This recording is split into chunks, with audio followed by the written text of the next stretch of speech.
Halo, semangat pagi Sobat Saham Indonesia. Berita saham terbaru hadir oleh Stock4 Indonesia pagi ini. Jangan beranjak kemana-mana ya, simak sampai habis.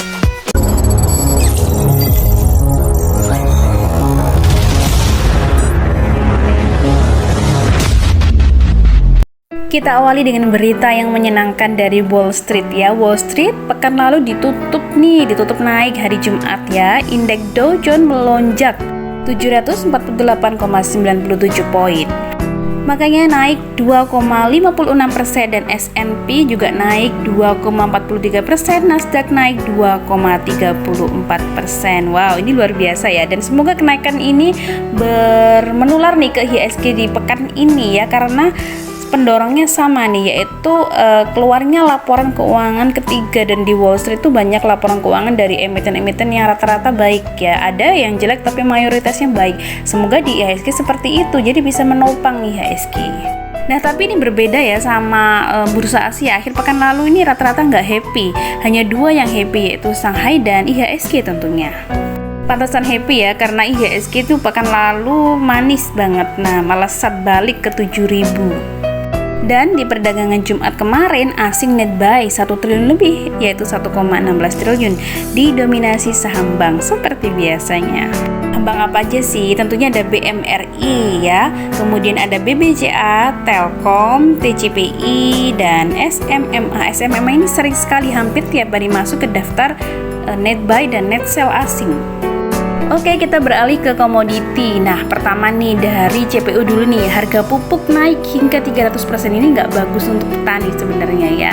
Dan akhirnya produksi sawit ini diperkirakan anjlok 40%. Tapi ketika produksinya menurun, berarti lebih banyak permintaan daripada barangnya ya. Jadi harganya bisa melonjak juga nih.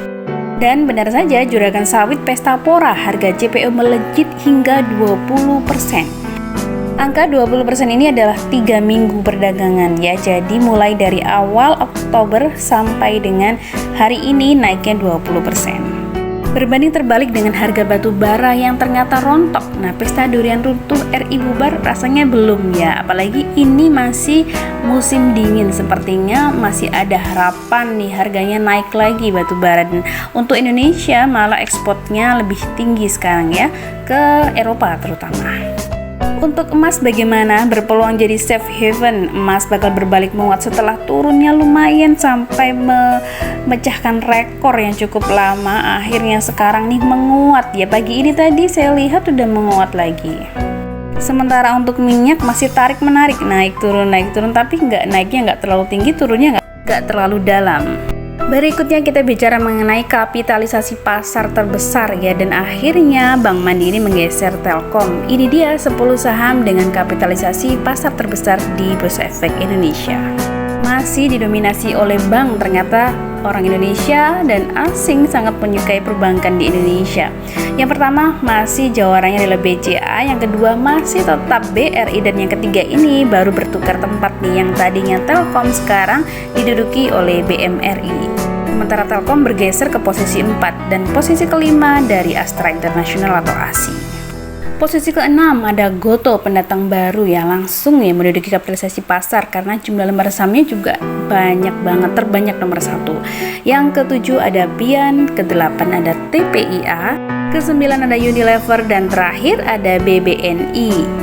Oke, ngomongin soal Bank Mandiri, ada juga berita nih dari Bank Mandiri yang mengalami rekor tertinggi harga sahamnya, yaitu cuan 1.500% sejak IPO. Wow, keren. Jadi Bank Mandiri ini listingnya di Bursa Efek Indonesia pertama kali itu 14 Juli 2003, berarti sudah hampir 20 tahun ya, 20 tahun naiknya 1.500% sahamnya. Dan harga saat ini tuh udah all time high ya, ada ATH ya di 10.350, harga rekor nih. Oke, tapi ada kabar kurang bagus juga nih buat para debitur ya, bahwa bunga KPR Mandiri juga mau naik. Nah, seperti halnya bank-bank yang lain ya, karena suku bunga dari BI naik ya, awalnya dari Wall Street BI, kemudian sekarang harus merembet dong ke bunga bank ya, dan Bank Mandiri mungkin berencana akan menaikkan suku bunga. Sama halnya nih dengan BNI yang bakal naikin bunga KPR juga, bunga KPR untuk rumah ya. Dan bank besar lainnya juga seperti BCA juga memberikan isyarat kenaikan suku bunga kredit. Siap-siap aja bagi para debitur. Dan bagi yang berencana meminjam uang di bank. Masih dari perbankan kita beralih ke BTPS atau Bank BTPN Syariah yang labanya naik ya di kuartal 3 ini. Sampai kuartal 3 itu 1,32 triliun. Selamat buat BTPS. Lalu ada beberapa bank yang melakukan reg issue, terutama bank-bank kecil ya, yaitu yang pertama ada Bank Victoria atau BVIC ya, yang dengan harga 130 sampai 155 harga raiknya. Masih agak lama sih jadwalnya ya, karena date-nya aja di tanggal 13 Desember 2022 ya, masih hampir 2 bulan lagi. Nah, kemudian periode perdagangannya tanggal 19 sampai 23 Desember.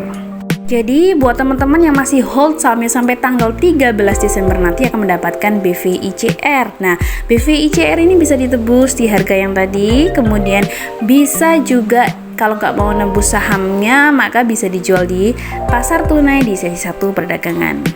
Berikutnya masih ada nih saham yang mau reg issue bank ya, Bank Maya Pada atau Maya akan reg issue 20 miliar lembar saham. Dan nominalnya ini Rp100 ya. Untuk jadwalnya kita tunggu saja nanti.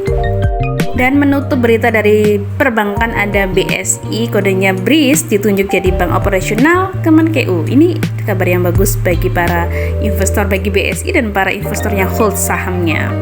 Nah, jadi BSI ini ditunjuk oleh Kementerian Keuangan sebagai bank operasional untuk penyaluran dana, surat perintah, pencairan dana, dan surat perintah transfer melalui sistem perbendaharaan dan anggaran negara. Jadi nanti nambah dong puing-puing pendapatan buat BSI tentunya ya. Ternyata masih ada lagi nih kabar perbankan dari Bank Arto atau Bank Jago ya, yang naik 3 kali lipat nasabah fundingnya berkat gandeng GoTo. Wow, ini berarti kalau funding berarti deposito seperti itu ya. Dan tabungan dan sebagainya yang sifatnya menarik uang dari investor. Dari perbankan kita beralih ke konstruksi ya, komitmen jaga sustainability, Wika raih penghargaan ESG. Oh, selamat ya Wika, PT Wika sukses meraih penghargaan ESG Excellent Award 2022 kategori Sustainability Sektor Konstruksi pada hari Rabu beberapa hari yang lalu. Penghargaan ini diraih berkat komitmen Wika dalam mengimplementasikan aspek ESG. Nah, yang belum paham mengenai ESG itu apa adalah akronim dari Environmental, Social, and Good Governance. Investasi yang berbasis ESG ini berarti berisi emiten-emiten dalam proses usahanya itu memperhatikan faktor lingkungan. Jadi tidak hanya melakukan sesuatu usaha yang merusak lingkungan, tapi juga menjaga lingkungan di sekitar. Selain lingkungan juga menjaga dari lingkungan sosial dan juga tata kelola yang baik. Dan investasi seperti ini sekarang diminati oleh para investor. Nah, selain Wika ada juga nih WG yang memborong penghargaan di ISIA 2022. ISIA ini adalah Indonesia Safety Excellence Award 2022. Penghargaannya itu The Best Health and Safety Award in Construction Company. Kemudian memenangkan juga The Best Leadership Focus in Safety Culture, yaitu Pak Rahmadi Akbar Darmawan, dan juga menghadapkan penghargaan The Best Health Service during COVID-19. Kabar bagus lain dari konstruksi yaitu ADI yang dibayar 8 triliun untuk membuat proyek ini dan sudah menerima 5 triliun.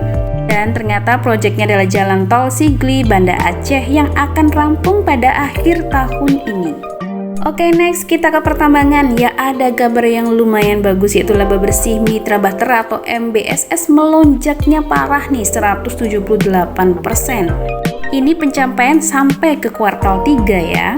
Berikutnya ada dari PTBA yang pendapatannya 5 triliun menanti setelah mengakuisisi PLTU milik PLN. 6 triliun ini adalah angka dalam setahun. Lalu ada juga nih dari Pegas ya, PGN tekan kerjasama jual beli gas dengan HCML. HCML ini Husky CNOOC Madura Limited. Dan ini adalah dalam penggunaan pasokan gas dari pengembangan lapangan. Jadi setelah ini akan makin banyak nih pendapatan dari Pegas. Semoga aja ya kinerjanya semakin membaik, karena ini lumayan banyak juga yang hold saham Pegas untuk investasi. Dan masih dari Pegas nih, PGN beli LNG PT Kayan LNG Nusantara untuk kembangkan pasar LNG retail di Kalimantan. Semakin mengembangkan bisnisnya, luar biasa Pegas. Berikutnya adalah ada dari Kencana Energi, yaitu Ken yang kembali menyuntik modal anak usaha. Jadi duitnya makin banyak, tapi uangnya itu dipakai benar-benar efektif ya untuk kemajuan beberapa entitas anak usahanya. Anak usaha yang disuntik modal ini adalah PT Nagata Dinamika Hydro Madong atau NDHM. Nilainya juga lumayan, suntikan dananya ada 112 miliar lebih. Ngomongin soal energi, ada juga nih emitennya Cinta Laura Oasa yang segera akuisisi Indoplas Makmur Lestari. Proses akuisisi ini nanti dilaksanakan nih setelah adanya right issue ya. Right issue sebesar 4,3 miliar saham dengan harga pelaksanaan Rp100. Kalau ada yang penasaran nih emitennya Cinta Laura ini apa sih, bergerak di bidang apa? Jadi PT Maharaksa Biru Energi Tbk atau OASA ini sebelumnya namanya itu PT Protek Mitra Perkasa Tbk. Nah, ini bergerak dalam bidang perdagangan, pengembangan dan pelayanan khususnya mekanik dan teknik sipil listrik. Dan perusahaan ini lumayan berdirinya di tahun 2006 ya, sudah cukup lama. Bank ya kan, ada juga konstruksi, kemudian ada juga menyediakan layanan yang dikelola untuk telco tower melalui anak perusahaannya juga. Jadi OASA ini lumayan nih melakukan pengembangan bisnisnya dia, termasuk nggak stagnan ya. Pantesan nih ya Cinta Laura mau bergabung di sana. Tapi mungkin ada juga nih yang penasaran sebenarnya perusahaan yang diakuisisi itu perusahaan apa gitu. Ternyata Indoplas Energy Group ini didirikan tahun ini malah lebih lama, 2004 ya, lebih lama dibandingkan berdirinya OASA. Awalnya itu bergeraknya di usaha plastik ya, yang berbahan baku dari sampah. Ini kreatif banget ya, dan seiring berjalannya waktu tuh Indoplas Makmur Lestari melalui anak-anak usahanya mulai mengembangkan bisnisnya ke sektor-sektor industri properti, pariwisata yang berwawasan lingkungan hijau gitu ya. Kemudian malah tahun 2020 itu malah memperluas wawasannya untuk bisnis di bidang energi yang mencakup sumber daya dan infrastruktur energi. Berikutnya yaitu ada Friend ya, Smart Friend membangun data center raksasa, semakin berkembang setelah adanya para investor kelas kakap ya. Friend semakin mengembangkan sayapnya nih. Jadi Friend ini membangun data center raksasa berkapasitas 1000 MW di Indonesia. Smart Friend telah menggandeng asal perusahaan nih, asal Abu Dhabi, nggak main-main, untuk mengerjakan proyek tersebut. Berikutnya kita ke emitennya Pak Haritanu ya, MNC Digital atau MSIN mau right issue plus private placement. Jadi sekaligus di ya right issue ya private placement, dananya pasti jumbo nih yang bakal ditarget. Tapi tunggu dulu ya persetujuannya nanti di RUPS ya tanggal 14 November. Next kita ke IP ya, Sapi Hanian Pangan Lestari melepas 285 juta lembar saham. Ini pasti jumbo nih duitnya. Ya bener banget, ini duitnya tuh 47,17 miliar. Jadi dilepasnya itu di harga 165 ya. Ya 165 rupiah di tanggal 11 Oktober sampai 19 Oktober sudah lewat. Nah, dengan dilepasnya saham IP ini, maka kepemilikannya itu yang awalnya adalah 24%, sekarang kepemilikannya di IP itu hanya 17, hampir 18%, 17,99%. Nah, bagi yang belum tahu nih, IP itu perusahaan apa sih? Jadi PT Indopurico Pratama Tbk ini bergerak di bidang industri pengolahan kelapa dan produk turunannya. Perusahaan ini didirikannya baru tahun 2019, berarti baru 3 tahun setengahan ya. Baru beroperasinya itu bulan Mei. Kalau pabriknya ini ada di Subang, Jawa Barat ya, dan ada beberapa produk unggulan yang sudah sering kita konsumsi ya, walaupun ini perusahaannya baru didirikan, tapi termasuk untuk marketingnya luar biasa ya. Ada Virgin Coconut Oil, FCO, Pure Coconut Oil, Crude Coconut Oil, ya Raw Nata de Coco, ada Bungkil Kopra dan sebagainya. Oke, sekarang kita beralih ke properti nih, belum membaik nih. Bakri Land Development atau LT paruh pertama 2022 masih rugi 13,58 miliar rupiah. Ya sayang banget ya, padahal beberapa emiten yang lain dari grup Bakri ini pada naik nih labanya, harga sahamnya ya. Kita ketahui bahwa ENRG, Dewa, Bumi, BNBR semuanya rata-rata pada naik, tapi LT sendiri nih yang belum bangkit, mungkin sama beberapa emiten lain yang kurang populer ya, kurang populer dan mungkin belum ada aksi korporasi atau kinerjanya masih belum membaik. Nah, masih dari properti ini ada BSDE atau Bumi Serpong Damai yang justru kebalikannya nih, malah meraih pra penjualan yang gede ya, 6,7 triliun hingga September saat ini. Nah, jika dibandingkan dengan pencapaian periode yang sama tahun lalu, terdapat pertumbuhannya 11%. Nah, tren positif ini diharapkan terus berlanjut ya sampai akhir Desember bahkan sampai ke depannya. Berikutnya dari Autopedia Sukses Lestari atau ASLC yang membukukan sama nih kerugian ya, sama seperti LT tadi ya. Jadi ASLC ini malah berbalik menderita kerugian per kuartal 3 tahun ini. Sementara tahun lalu jika pada periode yang sama itu malah untung ya, mengalami laba bersih 11 miliar lebih, tapi sekarang malah merugi. Nah, buat teman-teman yang belum tahu ASLC ini adalah perusahaan induk otomotif dengan berbagai unit bisnis. Berdirinya tahun 2014, 8 tahun yang lalu ya, sebagai layanan lelang mobil bernama Bitwin. Oke, kita tinggalkan otomotif, beralih ke AC hardware yang banyak yang galau karena sahamnya lagi downtrend ya. Tapi jangan khawatir nih, sepertinya saat ini penurunannya sudah sangat terbatas ya. Harganya udah turun lumayan, harganya valuasinya juga lebih murah dibandingkan sebelumnya. Dan saat ini HC Hardware menggelar boom deal ya, promo alat rumah dan hobi itu sampai 75% ya, diskonnya sampai 75% nih. Biasanya ibu-ibu suka banget yang kayak gini ya. Dan ini programnya berlaku sampai, masih lama sih, sampai November. Dan berlaku di semua toko AC Hardware di seluruh Indonesia. Dan di channel belanja online juga, ternyata AC Hardware ini juga menyediakan online ya. Ya, sama seperti Matahari Department Store ya, akhirnya dia juga membuka online karena untuk mengikuti zaman. Nah, bisa tuh kalau mau belanja online di www.achardware.co.id/shop atau di rupa-rupa.com. Nah, kita ke emiten yang mau IPO ya. Cek kinerja emiten hijab AA Gym yang IPO yang labanya naiknya gede ya, 406%. Wow. Emitennya ini kodenya ZATA. Nah, IPO ini sebanyak-banyaknya 1,7 miliar lembar saham atau sekitar 20% dari modal disetor dan ditempatkan.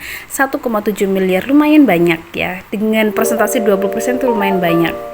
Emiten produsen pakaian muslim ini berencana menawarkan sahamnya pada harga 100 hingga 130 rupiah per lembar saham. Ayo, siapa nih yang tertarik? Kayaknya saya juga tertarik nih. Apalagi jika mengintip laporan keuangannya, walaupun ini skalanya masih agak kecil ya, tapi lumayan lah untuk ukuran pakaian baju hijab itu lumayan. Berdasarkan prospektusnya, hingga 30 Juni 2022, ZATA membukukan penjualan sebesar 143,2 miliar. Ini gede untuk ukuran baju ya. Penjualan ini naik 23,34% dari 119% di tahun sebelumnya.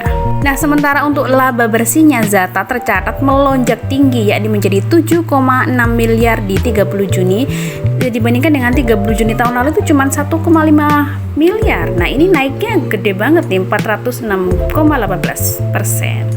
Dan sebagai tambahan informasi, sebelum IPO itu ZATA angkat AAG menjadi komisaris, dan ini cukup lama panjang ya untuk masa jabatannya ya, hingga 2027, jadi 5 tahun. Dan untuk informasi aksi korporasi lain sudah kami sediakan di grup forum investor ya, trader dan investor SFI ini bagi anggota komunitas SFI ya. Contohnya di seperti ini, daftar perusahaan yang terkena suspend ya, ada SMKM. Nah, kemudian ada juga nih yang mau IPO, Omet ya. Omet ini listingnya tanggal 4 November. Kemudian ada banyak sih informasi aksi korporasi lainnya atau informasi lain tentang saham ya. Nah, seperti ini ada juga yang akan membagikan dividen, yaitu Amor yang cum-date-nya tanggal 26. Tanggal 26 berarti 2 hari lagi ya. Nah, lalu ada juga nih beberapa emiten yang melakukan RUPS ya, ada BP, kemudian ada IPCC, kemudian ada juga ITMA, MFIN, NPGF yang rata-rata semuanya November ya. Lalu ada juga CASS, ada Maya juga. Nah, yang mau eksekusi waran nih ada IATA W ya, IATA Strip W ini juga mau dieksekusi nih. Exercise-nya masih lama sih, 30 Oktober 2025. Kemudian ada juga yang akan melakukan regisu yaitu IATA juga. Well, sampai di sini dulu Sobat Saham Indonesia. Terima kasih yang sudah menonton video ini. Semoga bermanfaat dan jangan lupa like, share, komen, dan subscribe ya.